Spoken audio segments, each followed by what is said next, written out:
Emily here from Play Guitar Academy, helping you get your practice time to be as effective as possible. Been having a lot of fun helping hundreds of thousands of players get their practice routine in order, and this one is for the rhythm guitar players. This practice system will help you start moving forward again. It's my 5 parts to a streamlined rhythm guitar practice routine. But before we get started, if you struggle to play clear and clean sounding chords, I have a free guide that will help you learn all the basics, make all the adjustments you need to sound great. Make sure to download this guide to get the most out of this new practice routine. Okay, let's get started with the routine. Part number 1, technique exercises. Now, you've all seen the spider routine exercises, and I think they're great moving forward. They help get your fingers to move independently. They help keep the muscles in your hand nice and loose.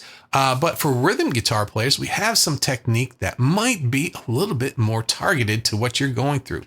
These are quarter note chords that change. And what I've done is I've made a system here. If you take a look, we're going to start with an F chord, a barred F chord at the first fret. And directly after that, a quarter note later, we're going to play the A-shaped chord directly next to it, which would be a B flat major chord. So we have F major to B flat. Now what we're going to do is move that up 1 to B and then back to our E shape, which is F sharp. So we start here. So we're moving back and forth between E shape and A shape chords on quarter notes. That's very fast and is getting us used to moving back and forth. This is the most common movement on bar chords between the E shape and the A shape. Some people have a very hard time with this. This is going to help you. So F, B flat, B, F sharp. And we continue this. Now I'm up to G. G, C, C sharp, G. See how I'm going from the E shape, this one's an A, to the A shape, this one's a 5th fret at the D, then up a fret, D sharp to A sharp.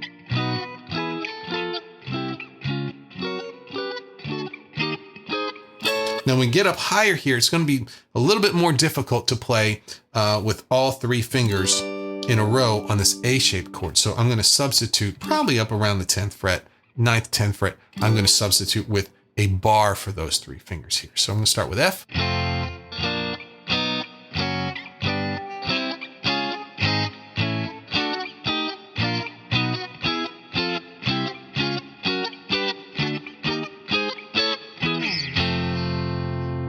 Put that to a metronome, start really slow and build up over time, and your chords are going to be super clean and clear, and moving between those 2 difficult bar chords is going to be no problem at all. So the second part of our practice routine is called fretboard mastery.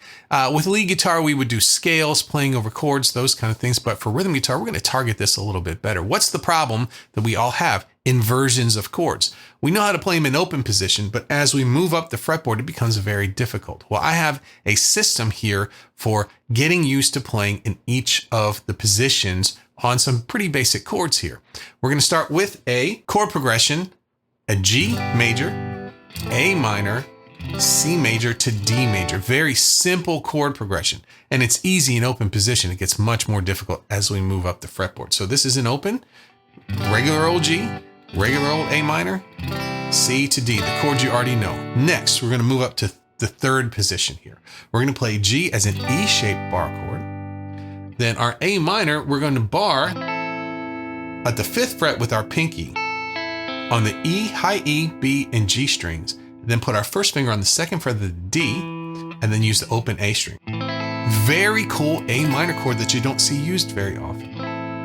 Right in that same area, we have our C shape here. That's an A-shaped chord. And then our D shape, which is a C-shaped chord. So the chords in this position, G, A minor, C, and D. We're going to move up to our next position. This is at the 5th fret. And the G chord here is very difficult to grab these D-shaped chords up high. So this is a D-shaped chord starting at the 5th fret. That's our G major. A minor is easy. That's an E minor shape bar chord. Our C chord is a G shape. And then our D chord is an A shape. As we move up, the difficulty gets greater and greater. So now our G chord here, That's a C shape right off the bat. This is getting a little tough the higher up we go. Now our A minor is going to be, you can play this a couple different ways. You could actually play the A here. You can play it on the top 4 strings, or you could use your open A string, skip the D string, and play a D minor shape here. C is easy. That's an E shape right at the 8th fret. And then our D chord is a G shape right there. And finally, in our last position, up at the 10th fret, we're going to start with a G in the A shape. And then we're going to do an A minor. Has this little D7 triangle shape to it here. We have an open A, 10th fret on the D, 9th fret on the G, and 10th fret on the B. Very pretty A minor chord. And then our C chord is going to be the D shape starting at the 10th fret here.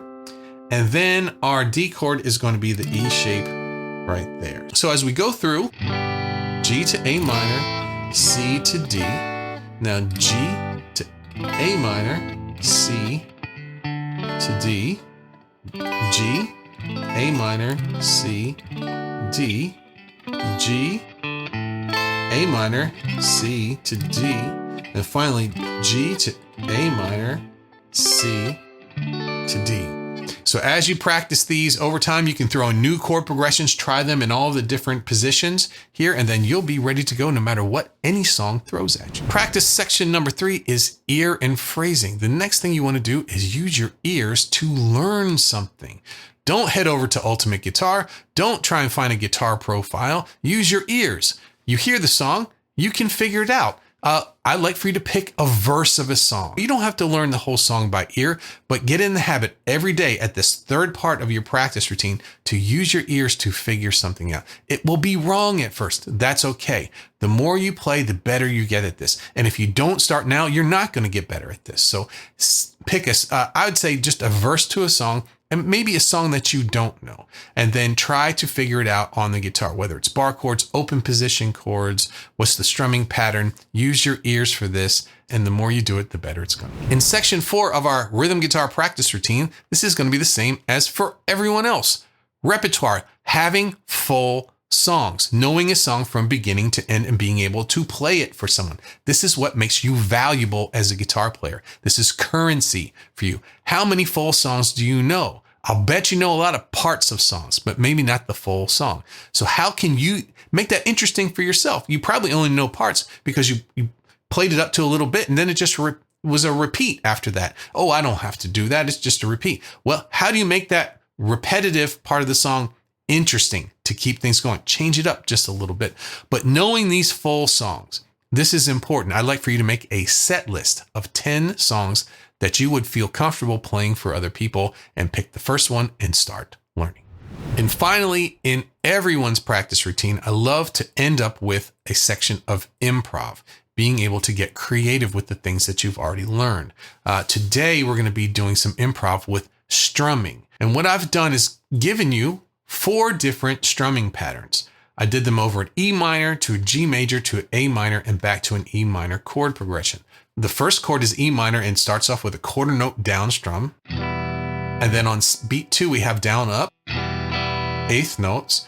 On beat 3, we have the and of 3 in upstroke. And then on beat 4, we have a down up. So altogether, it sounds like this.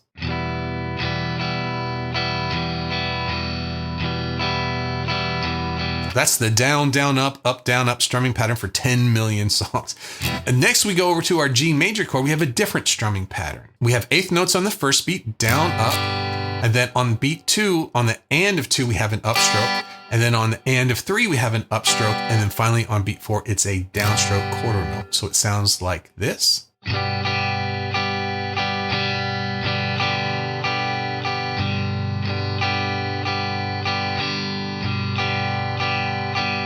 So now as we take a look at the strumming pattern over the A minor chord, we're seeing something different. We have quarter note triplets with down up strokes all the time. Now it's an odd amount, 3 and 3. So the first one we're going to start off is down. And then the second one we're going to start off up. So it's 1, 2, 3, 4. Down, up, down, up, down, up, down, up, down, up, down, up. Very difficult to get that over the beat. So finally, on the last measure with that E minor, we continue the idea of quarter note triplets and then have a half note for the end of that to just ring out for the E minor. And the whole thing sounds like this.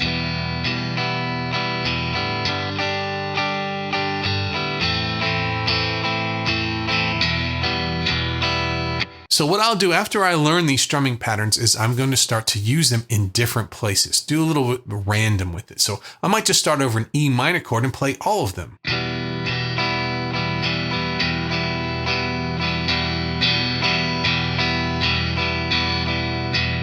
Then I might do a triplet one and then the first one back and forth.